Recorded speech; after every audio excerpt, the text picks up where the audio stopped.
The weight you gain during the change can make you feel awful and may affect your health. Let's talk about how to deal with menopause weight gain.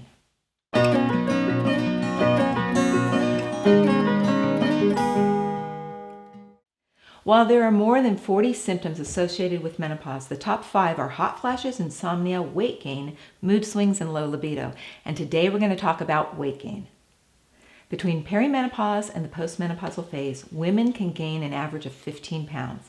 And it's not muscle, it's body fat. Despite the fact that you're eating a healthy diet, you're exercising regularly, you're doing all the things that you may have done earlier in your life to maintain your weight, or even lose weight in the past. Now that you're in menopause, you're gaining weight. Menopause weight gain can be all over your body, but the most significant change is how you're gaining menopause weight is that most of it is in your torso from your armpits down to your hips. Some women notice some fat increase in their buttocks and thighs, but mainly a thickening of their waist. Your breasts may even get larger as well. The thickening of your waist is not just unsightly, it increases your risk of metabolic diseases like diabetes and heart disease. Part of the reason women gain midline weight gain in menopause is really the same reason men tend to gain belly fat, unbound testosterone. When your estrogen levels fall in menopause, your testosterone level becomes unbound and more active. It leads to higher cholesterol levels, whiskers, and belly fat. Menopause weight gain is caused by the dysregulation of your hypothalamus by your lower estrogen and progesterone levels. Once you run out of eggs, you produce much less progesterone and estrogen, which drastically affects your metabolism. So you don't produce the same amount of energy as you did when you were younger. You then tend to store the extra calories you consume as fat, especially around your middle. You also gain weight in menopause because of your lower levels of all growth-promoting hormones, including testosterone, DHEA, and growth hormone. You have less lean body mass. Muscle and bones become thin. The loss of muscle mass especially decreases your metabolic activity, making you more prone to putting on body fat. Menopause also affects your adrenal glands because starting in perimenopause, you're producing much less progesterone and your adrenals need progesterone to make adequate cortisol levels. Because your hypothalamus is so dysregulated by your falling sex hormones, your HPA axis, the hypothalamic pituitary adrenal axis, is highly activated. And so you're responding to stress in an exaggerated way, producing a lot more cortisol than you really need. And cortisol's job is to release stored sugar to fuel your fight or flight response. But if you don't use that stored sugar to actually get away from danger, you're going to store it in your belly fat. So it's really important that you get your hypothalamus back in balance in order to maintain your weight during the change. So how do you treat menopausal weight gain? Getting your hormones back into balance can really help. Now, it's kind of controversial because some women will find that actually taking hormone replacement therapy can cause weight gain. And that's because most of the time it's not prescribed in physiological doses, meaning the kind of doses that your body really needs. HRT is often underdosed and you don't get enough or overdose, so you get such high levels of estrogen and not enough progesterone that you end up having estrogen-related weight gain. More full hips and thighs, your bust line is fuller, you've got water retention. So it's really important that your hormones are in good balance for you. Now, what's a good balance for you and what's a good balance for another woman are two different things. Every body is different. Endomorphs are naturally thin. Ectomorphs tend to put on more weight, and mesomorphs are more muscular and may put on weight at menopause if they don't stay active. Have you always had issues with a thicker waistline, or do you tend to gain weight in your hips and thighs? Once you're in menopause, weight gain tends to favor extra belly fat. So what one woman needs hormone-wise in terms of her body type can be vastly different than what another woman might need. And we're not treating blood levels because we don't know what's optimal for you, just what's the norm for most women. And the best way to tell if you're really getting enough estrogen for you is if your symptoms are improving. So if you're on an adequate amount of hormone replacement therapy, after a few months, you should be balanced out, symptom-wise. Now, I prefer to prescribe BHRT or bioidentical hormone replacement therapy because I believe it's safer. I also prefer transdermal bioidentical hormone replacement therapy through the skin or sublingual under the tongue as a second choice. Never orally, never by mouth, because you don't want to increase your risk of blood clots.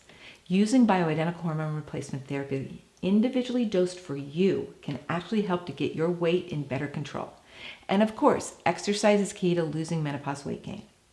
The best exercise for the change is anything you like to do that gets your heart rate up, aerobic exercise, at least 3 times a week.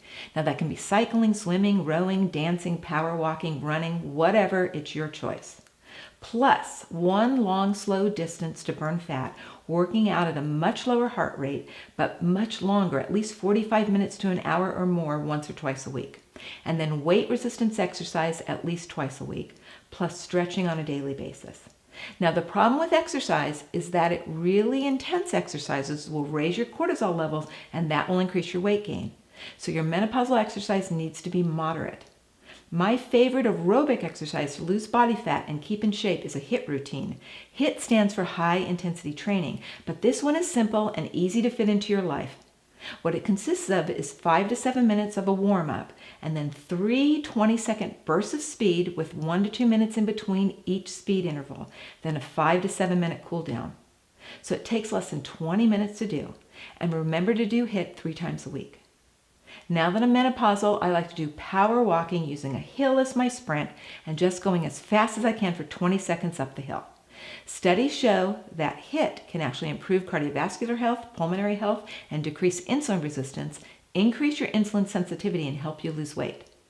Now, weight resistance is important to build muscle and bone that you tend to lose in menopause. You want more lean body mass in order to stay fit and trim.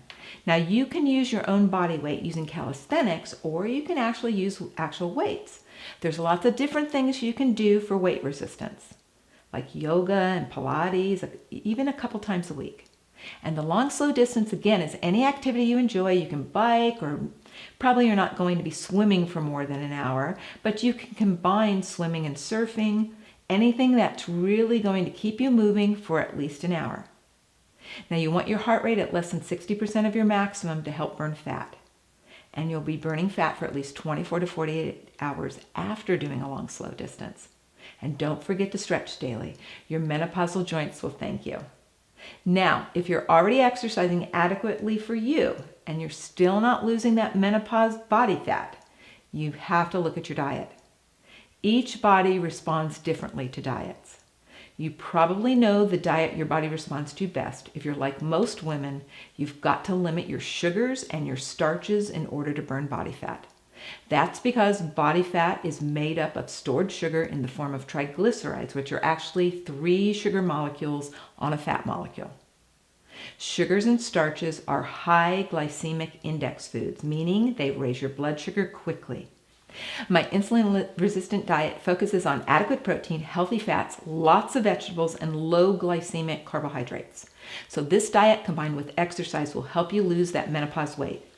Now, if you're still struggling, you may need stress reduction techniques. Why is that important? Well, if you get stressed out, you're going to make more cortisol, which is going to make your body store more fat. So learning how to reduce your stress is huge. I have a calm meditation that works really well to train your body to produce GABA so that you can naturally calm down and reduce your cortisol production. And all of this is included, my insulin-resistant diet, my exercise routine, and my calm meditation in my hormone reboot training. You can sign up here. But the main way that my menopausal patients have been successful at losing weight and keeping the weight off is by balancing their hypothalamus. And I know that I'm constantly talking about your hypothalamus, but it's because it's the most important organ in your body. Your hypothalamus controls everything, including your weight set point and your metabolism. Your hypothalamus controls your metabolism by controlling your thyroid hormone production. Your hypothalamus also controls your hunger and your satiety, when you feel full, when you're hungry, and how much you actually eat. Your hypothalamus controls your ideal weight set point. So if you try to lose weight too fast, you actually mess up your hypothalamus and it'll bring you right back to your original weight. So it's really important that you work with your hypothalamus while you're trying to lose weight. My most successful patients use hypothalamic support with Genesis Gold and sometimes extra sacred 7 amino acids while they're doing the insulin-resistant diet and exercising and stress reduction techniques. And they're able to lose that extra body fat and keep it off. It takes time to reset your hypothalamus, at least 3 months. And it takes time to set new habits, at least 40 days. So you've got to be patient with yourself. You're not going to see dramatic weight loss right away.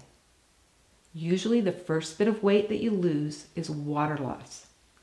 Water weight is coming off. Losing 5 to 8 pounds of water weight in the first week to 10 days is not unusual. But when you're menopausal and hormonally deficient, you may not even see that much weight loss at first because your metabolism is so much slower.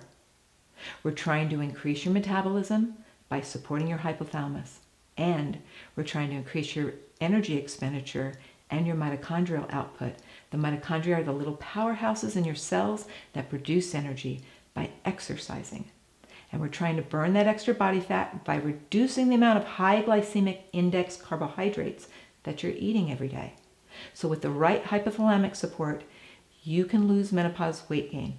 Now check out my next video on more menopause symptoms.